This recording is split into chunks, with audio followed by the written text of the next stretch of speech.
Hello everyone, welcome back to your channel Billion Education where we aim to reach and teach billion population. So guys, स्वागत है आपका अपने ही channel billion education पे। हाजिर है आपके सामने आपके historiography development in the West chapter number 1 of your history का पहला चैप्टर लेके, जिसमें हम लोग एक्सप्लेन करेंगे आपको बहुत सारी चीजें जो एग्जाम पॉइंट ऑफ व्यू से इंपॉर्टेंट होंगे। मेक श्योर करें इस वीडियो को अपने दोस्तों में शेयर करें और चैनल को सब्सक्राइब करने की कोशिश भी करें, क्योंकि ये चैप्टर जो है एग्जाम पॉइंट ऑफ व्यू से इंपॉर्टेंट भी है, साथ ही साथ आपको अच्छे मार्क्स भी देके जाएगा।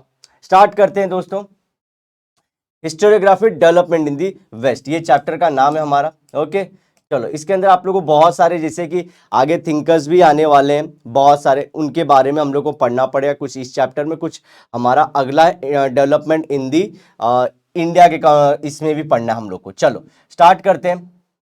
ओके, अब क्या होता है, देखो, historical research writing and studies are carried out with an objective. ये बात आप लोग को चैप्टर की आई क्यों, ये क्यों पढ़ना होता है। इससे क्या होता है, जो हिस्ट्री लिखने वाला बंदा और जो आप हिस्ट्री पढ़ने वाले, दोनों को फायदा होता है। सबका एक अपना एक ऑब्जेक्टिव है। लिखते क्यों है हिस्ट्री, अरे लिखते क्यों है, वो वाला क्वेश्चन आता है। हिस्टोरियोग्राफी मतलब क्या, हिस्ट्री को लिखना। अब वो सही लिखा है, गलत लिखा है, मजाक में लिखा है या सीरियसली लिखा है, ऑब्जेक्टिव क्या था, उसी के वजह से हम लोग जान पाते हैं कि उनका एजेंडा क्या था। Okay, so understanding the chronology of past events and their interconnections. इसके अलावा ऑब्जेक्टिव तो हम पढ़ते ही हैं हिस्टोरियोग्राफी के में, लेकिन साथ ही साथ वो क्या करते हैं, जो भी पास्ट के इवेंट्स हुए थे, जैसे कि इंडस वैली सिविलाइजेशन, लेटर वैदिक, अर्ली वैदिक, उसके बाद हम लोग चले जाते हैं कि मौर्यन एरा, फिर गुप्ता, फिर उसके बाद हमारे दिल्ली सल्तनत, और बीच में और भी पीरियड्स आते हैं, विजयनगरा एम्पायर, ऐसे करके हम लोग मॉडर्न इंडिया के अंदर आते हैं, फिर आज के भारत के अंदर आते हैं। तो ऐसे सारे इवेंट्स को एक साथ रख के लगना और ह्यूमन की इवोल्यूशन को बताना कि इंसान कैसे आगे बढ़ा था। बड़ा इंटरेस्टिंग सा टॉपिक होता है अगर हम अच्छे से पढ़ें, समझ के पढ़ें। तो हम लोग पहले कर लिए, एक तो लिखता क्यों और दूसरा वो करता क्या है। Okay, third, this is continuous process. जैसे कि आज का दिन बीता, कल आया, फिर परसों आया, तो ये पास्ट हो गया ना आज का दिन। तो ऐसे ही दिन बीतते रहते और हिस्टोरियोग्राफी हिस्ट्री लिखते रहते हैं। स्टार्ट करते हैं नेक्स्ट बच्चों। In the physical and natural sciences empirical method is used to verify available knowledge. आपकी केमिस्ट्री की बात कर लें, फिजिक्स की बात कर लें, बायोलॉजी की बात कर लें, आप ना चीजें करके देख सकते हो। अगर हम लोग बोलें कि समझो कि एसिड और बेस रिएक्ट करते हैं तो सॉल्ट बनाते हैं, बेसिक्स है, तो ये आप लैब में जाके कर सकते हो। ये Newton's law of motion, Newton's का समझो ग्रेविटी का हम लोग फॉर्मूला पढ़ते हैं, ये नीचे गिरेगा, ग्रेविटी इसको नीचे खींचेगी और इसके अंदर एक्सेलरेशन आएगा, this is called acceleration due to gravity. करके देख सकते, देखो मैंने कर लिया, आप भी, ये इमेज में भी कर लिया मैंने और आपको करके भी दिखा रहा हूं। तो नेचुरल और फिजिकल साइंस में किसका पार्ट होता है, वो आपके पीसीएमबी, फिजिक्स केमिस्ट्री बायोलॉजी वाला पार्ट आता है इसके अंदर। लेकिन अब साइंसेज मतलब क्या, laboratory method of experiment and observation. जब भी हम लोग एम्पेरिकल मेथड बोलेंगे या साइंस की बात करेंगे, नेचुरल साइंस या फिजिकल, तो उसमें लैबोरेटरी में जाके आप चीजें चेक कर सकते हो, ये बताने की कोशिश करेंगे। So this method allows formulating laws that remain true irrespective of their time and space. अगर समझो लॉ बन गया है कि ग्रेविटी है अर्थ पे, अर्थ की इनर कोर के वैसे चीजें ये खींचती रहती है, तो ये लॉ बना दिया, हाइपोथेसिस बना दिया, मतलब एक लॉ बना दिया। और ये अगर आप आज से 100 साल बाद भी अगर अर्थ एग्जिस्ट होती है तो चेक करोगे तो ये ग्रेविटी रहती है।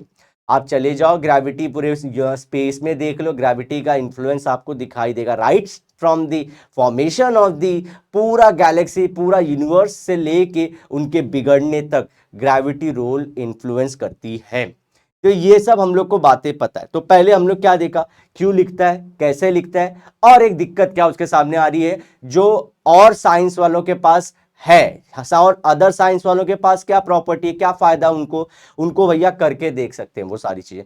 लेकिन हिस्ट्री की जब बात करेंगे हम लोग, this loss can be tested and proved, तो ये सब सारी चीजें हम लोग क्या कर सकते हैं, एम्पेरिकल मेथड में कर सकते हैं। In historical research, it may not be possible to use the method of experiment and observation.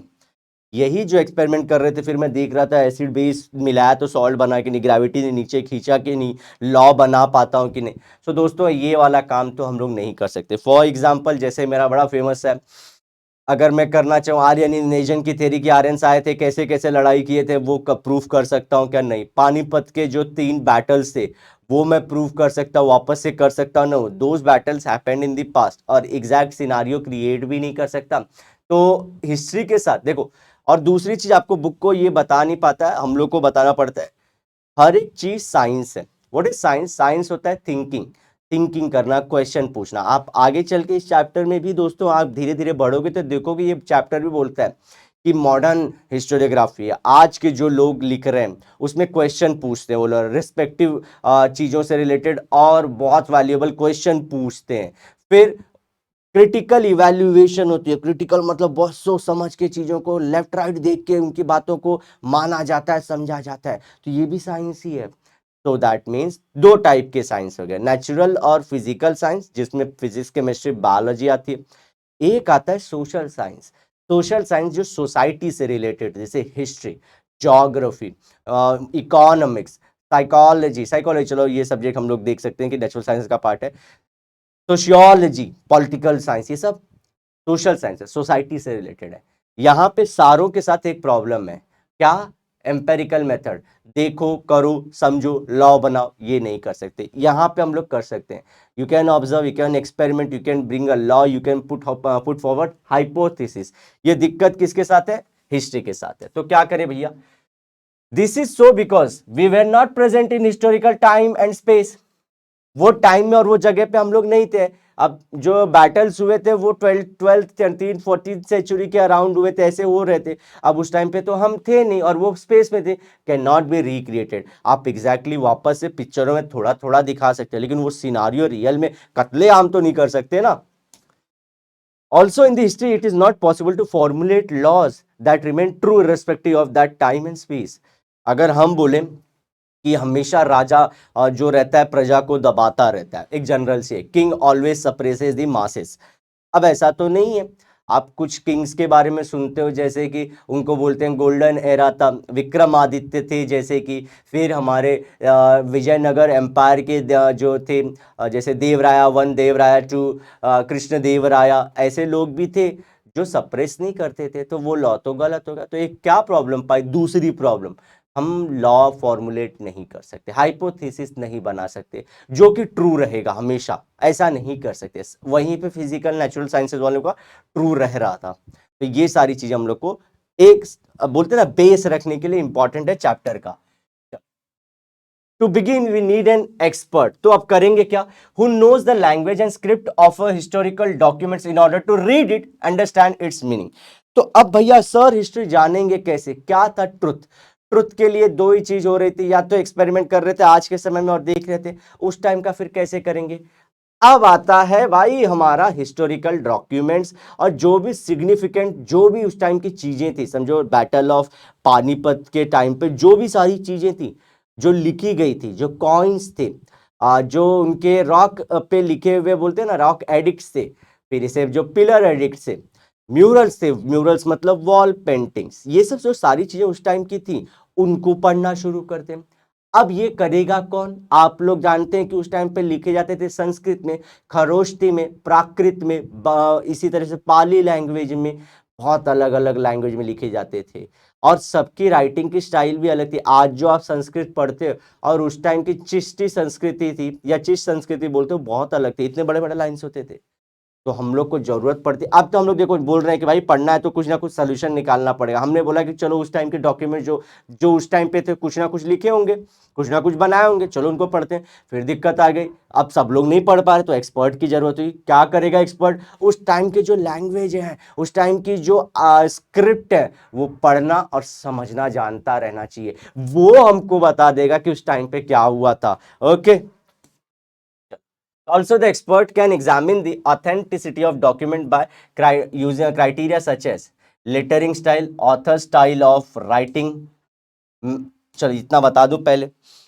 अब क्या होता है, देखो उस टाइम पे अगर मेरे जैसे फेंकू लोग रहे होंगे, समझो बैटल ऑफ पानीपत में, तो मैं बोलता हूँ कि मैं था उधर और मैं फेंकने में बहुत माहिर था, तो मैं फेंकता था। नो डाउट उस टाइम की जो लैंग्वेज थी संस्कृत में ही लिखता था मैं। या दिल्ली सल्तनत के टाइम में अगर मैं बात करूँ तो हम लोग यूज करते थे अरेबिक पर्शियन लैंग्वेज। या उर्दू यूज कर रहा हूं मैं बोलता हूं, तो चलो मैं उनमें लिखने में एक्सपर्ट था, लेकिन मैं फेंकू, मैं ऐसे ऐसी बातें लिख देता हूं जो रियल में थी ही नहीं। मैं बोलता हूं वहां से फरिश्ता नीचे आया, उसने सबको तबाह कर दिया और उसने पूरी दुनिया में पीस कायम कर दिया। अब मैं फेंकू निकला, ऐसा कुछ तो फरिश्ता मतलब आप लोगों को सभी को पता है, इन अर्थ के टाइम पे जब हम लोग रियलिस्टिक साइंटिफिक बातें करते हैं तो गॉड वाला जो एस्पेक्ट है वो रिलीजन और कल्चर को देके रखा है कि तुम पीस बनाओ सोसाइटी में। लेकिन साइंस क्या बोलता है, देखो समझो जानो रीजन करो क्वेश्चन करो। तो उस हिसाब से आप देखोगे तो मेरी तो परियां आई थी जिसने पूरी पीस फैलाई थी, ये तो गलत, मैं फेंकू निकल गया। अब वो एक्सपर्ट को और क्या समझना होता है कि भैया ये डॉक्यूमेंट रियल है कि नहीं और बातें सच है कि नहीं। अब उसके लिए क्या करेगा वो, समझो एक बार ना क्या हुआ था, इस साल आप लोग भी 10th में पढ़ोगे, हिटलर बहुत फेमस कैरेक्टर थे। उसके बारे में जानने के लिए लोग बहुत बोलते हैं ना कि बहुत वो थे, इंटरेस्टिंग थे, इंटरेस्टेड थे। तो वो लोग कोई भी उस टाइम का बोलते थे अरे ये हिटलर की खुद की लिखी हुई ऑटोबायोग्राफी, उसने खुद से लिखा है, वाह देखते हो क्या सोचता था। तो ऐसे जर्मनी में ना एक फेक बुक चली गई थी और वो बोलते हिटलर ने खुद लिखा था। लोग मानने लगे अरे हिटलर ये सोचता था, अरे हिटलर ऐसी बातें चाहता था करना। जबकि बाद में थोड़ा सा रिसर्च करने के बाद मालूम पड़ा कि हिटलर ने कोई बुक नहीं लिखा था। वो जस्ट किसी ने एक पब्लिशर था जो फेक अपनी बुकें बेचना चाहता था, तो उसने उस नाम पे सारी चीजें बेच डाली। तो एक्सपर्ट को जानने के लिए कैसे मालूम पड़ेगा कि वो बात बंदा सही बता रहा है, क्योंकि लिखने वाले हजार लोग हैं, thousands of people are writing history. तो उनमें से कौन से वाले सच है ये कैसे, तो क्रॉस एग्जामिनेशन करता है, बहुत सारी बुकों को पढ़ता है। वर्ल्ड वाले इंडिया के टाइम उसी टाइम पे क्या लिखते थे, उस बंदे के बारे में और लोग क्या लिखते थे, इससे आप सच पता कर सकते हैं। तो उस टाइम के रियल डॉक्यूमेंट के लिए कैसे हम लोग करेंगे, एक तो भैया जो लिखता था उसका lettering style and author style of writing, letters कैसे बनाता था। जैसे कि समझो मैं लिखता हूं,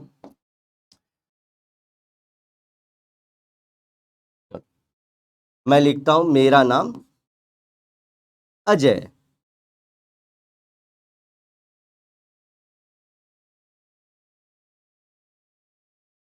और समझो मैंने ऑटोबायोग्राफी लिखी है तो मैं ऐसे लिखता था, आज मैं इतिहास लिखने वाला हूं। आज मैं, हिस्ट्री को क्या बोलते हैं दोस्तों, इतिहास बोलते हैं। इतिहास लिखने वाला हूं, इंपॉर्टेंट वर्ड है, लिख लो ध्यान कर लो क्योंकि आगे बहुत सारे वर्ड इतिहास से रिलेटेड आने वाले हैं। लिखना चाहता हूं।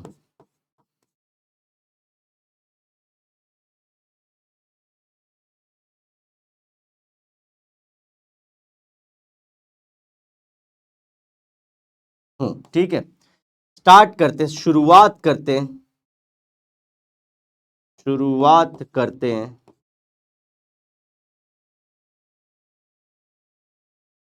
जस्ट देखना, 1369 से, जस्ट ऐसे लिखा, ठीक है। तो उस सुबेरे में जा रहा था, तो देखो अब ये मेरी क्या हो गई, ये मेरे लेटर्स देखो मैं कैसा लिख रहा हूं, तो मेरे लेटर्स जो है वो प्रिंटिंग स्टाइल की थोड़ी दिखती है। ऑथर स्टाइल ऑफ राइटिंग, तो ये कैसे कर रहा हूं मैं, फॉर्मल खुद के बारे में इंट्रो दे रहा हूं और आगे और सारी चीजें लिखते जाऊंगा तो मेरी स्टाइल ऑफ राइटिंग पता चल जाएगी। तो अब इससे उस टाइम के कैसे, तो मैं बोलना चाहता हूँ कि सर जो हम लोग जब अशोक थे उस टाइम की बुकें अगर देखना चाहते हैं तो दो चीज मैं पहले चेक करूंगा कि उस टाइम पे लेटरिंग स्टाइल कैसे ज्यादा फॉलो करते थे। और समझो ये ऑथर है जो अशोक के टाइम पे लिखे हैं तो इनके एक बुक एक दो बुक लिखी है, लेकिन मार्केट में फेक बुक भी बहुत है। और ये जो बंदा है वो सही लिखा है, तो ये दो बुक ही सही थी। तो मैं कैसे पता करूंगा ये गलत है, एक तो लेटरिंग स्टाइल और ऑथर स्टाइल ऑफ राइटिंग, ये इनका एक तरीका था लिखने का, ये दो बुक में हमेशा मिलता है और इन सारों बुकों में वो नहीं मिलता, मतलब these where the fake books. तो ये डिसाइफर कर लिया, तो ये उसने ध्यान रख लिया। अगली चलते और सारी चीजें भी देखते हैं वो, manufacturing date and type of paper. और एक चीज, अब उस टाइम के जो पेपर थे अशोक के टाइम पे वो आज से करीबन करीबन 2500 साल पुराने हैं। तो अब कोई अगर चोरी से बीच में लिख दिया होगा आज का पेपर, जानबूझ के पुराना, मेरे को एक दिमाग में ख्याल ही पूरा कि पुराना पेपर लेता हूँ उस पर लिख देता हूँ, वैसी लेटरिंग स्टाइल मैंने ले ली है, वैसा ही मैं लिखता हूँ जैसा वो ऑथर लिख रहा था। तो भैया फिर पकड़े जाओगे, क्यों, क्योंकि इस बार मैं आपका जो कार्बन डेटिंग करके कितना पुराना पेपर है वो पता कर लूंगा, और उस टाइम पे क्या पेपर या क्या किस पे लिखते थे वो सारी चीजें मैं देख लूंगा। लास्ट, स्टैम्प्स ऑफ अथॉरिटी, तो उस टाइम पे थप्पे लगते थे ना, ये भी चेक करूंगा। तो ऐसे बहुत सारी चीजें होती है जो चेक करके हम लोग पता कर सकते हैं कि उसी टाइम की बुक है कि उसी टाइम का कॉइन है कि बहुत सारी चीजें पता कर सकते हैं। उनमें से 4 आप लोग को याद करना है।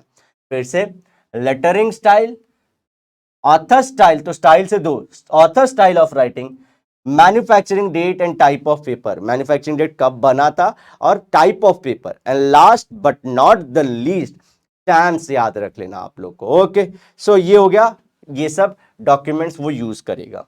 चलो आगे बढ़ जाए बच्चों, नेक्स्ट चलते हैं हम लोग। Okay, such document is further scrutinized by historians with the help of relevant historical references। तो ये सब उसने पता कर लिया। अब आते हैं बात मुद्दे की।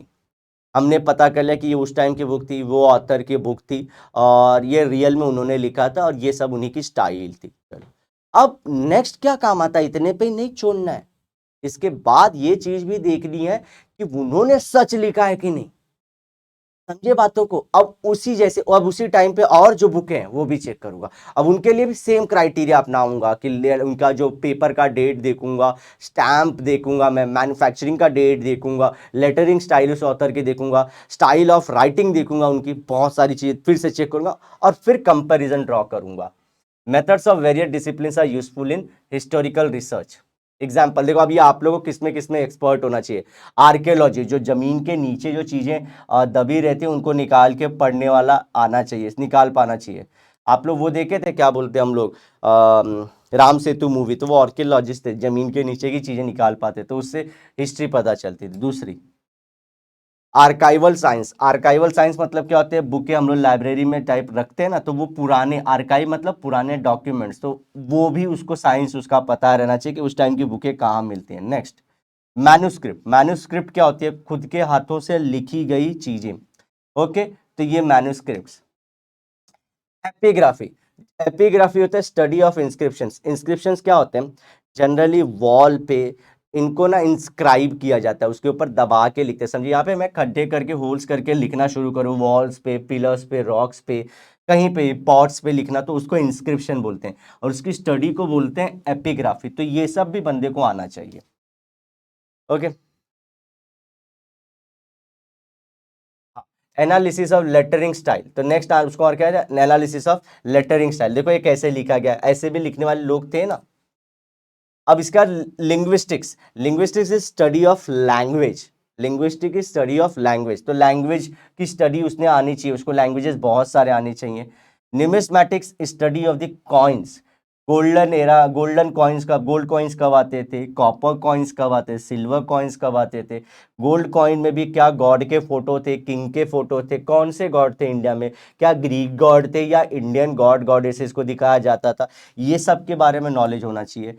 एंड जीनियोलॉजी, लीनेज होता है, जैसे कि हम लोग बोलते हैं बाबर था, बाबर से हुमायूं था, हुमायूं से अकबर आए, अकबर से भाई हमारे ये गलत हो गया, अकबर, हाँ नहीं बरोबर है, अकबर से जहांगीर, जहांगीर से शाहजहां, फिर औरंगजेब, क्योंकि ये ऐसे ऐसे। ओके, तो ये भी पता रहना चाहिए और ये सब सारी चीजें अगर उसको आता है तो वो ट्रू हिस्टोरियन है। ओके, तो स्टार्ट करते हैं। चैप्टर बहुत बेसिक्स है, हम लोग बहुत टफ करके इसको पढ़ते हैं कि एक तो उसका ऑब्जेक्टिव, हिस्टोरियोग्राफी लिखने वालों का एक ऑब्जेक्टिव होता है, क्यों लिख रहे हैं वो लोग। अब उसके बाद उनके लिखने के लिए रीजंस होते हैं, हम लोग बता दिए। फिर उनके पास के प्रॉब्लम्स बताया बच्चों हमने कि नेचुरल साइंस में आप एम्पेरिकल मेथड यूज करते हो, एक्सपेरिमेंट मेथड यूज करते हो, जहाँ पे ऑब्जर्वेशन देखते हो, पहले एक्सपेरिमेंट करते हो, फिर ऑब्जर्वेशन, फिर हाइपोथेसिस, फिर लॉ बनाते हैं और उसको टाइम और स्पेस में आगे चल के कितने सालों बाद भी प्रूव कर सकते हैं। यहाँ पे दिक्कत क्या थी, वो सब सारी चीज़ें पॉसिबल नहीं है क्योंकि हम लोग उस टाइम स्पेस में प्रेजेंट नहीं थे, तो ये दिक्कत आ चुकी थी हम लोग को। दूसरी चीज़ हम लोग को क्या मालूम पड़ा कि हाइपोथेसिस नहीं बना सकते हम लोग, कि अगर किंग सप्रेस करता था मासेस को तो हर जगह किंग सप्रेस करता है, ऐसा कोई लॉ नहीं था। तो नेक्स्ट आए हम लोग कि पढ़े तो पढ़े कैसे, करे तो करे कैसे। तो हमने बोला एक एक्सपर्ट को बुलाते हैं। वो एक्सपर्ट क्या करेगा, वो सारी चीज़ों को पढ़ेगा, वो उस टाइम के अवेलेबल डॉक्यूमेंट्स को पढ़ेगा, उस टाइम के अवेलेबल इंस्क्रिप्शंस को, म्यूरल्स को, कॉइन्स को पढ़ेगा। लेकिन उसको 4 चीज़ें हम लोग बोले थे, क्या क्या, lettering style, style of writing, manuscript, ये manufacturing date and type of paper use, साथ ही साथ लास्ट स्टैम्प्स एंड सील्स के बारे में जानना चाहिए। लेकिन इतने में उसको एक्सपर्ट नहीं बोलेंगे, उसको क्रॉस एग्जामिन भी करना पड़ेगा और जो उस टाइम पर रेलेवेंट इंफॉर्मेशन थी उसके साथ। तो हम लोग को क्या मालूम पड़ा, सिर्फ बुक नहीं आना चाहिए, उसको ये सारी चीजें भी पता रहनी चाहिए, ये सब के भी। ओके, तो आई होप ये इंट्रो लेक्चर आप लोग को पसंद आया होगा। इसे अपने दोस्तों में शेयर बहुत करिएगा दोस्तों। चैप्टर इंटरेस्टिंग है, हर एक चीज हम लोग आपके daily by daily live session के थ्रू कंप्लीट करते जाएंगे। तो इस जो हमारा एक बोलते हैं ना कारवां चालू, इसमें जुड़ जाइए, आपकी प्रिपरेशन 100% फ्री ऑफ कॉस्ट अच्छे एनिमेटेड वीडियो के साथ होने वाली है, अच्छे नॉलेज के साथ होने, साथ ही साथ मैं रिवाइज कराते चलूंगा, पॉइंट ऑफ व्यू बताऊंगा कि एग्जामिनर क्या चाहता है। अपने दोस्तों में से शेयर कर दीजिए। मिलते हैं नेक्स्ट कक्षा में। Till then bye bye, have a great and nice day, sayonara. लेकिन वादे के साथ जरूर मिलेंगे दोबारा बच्चों। Bye, love you all.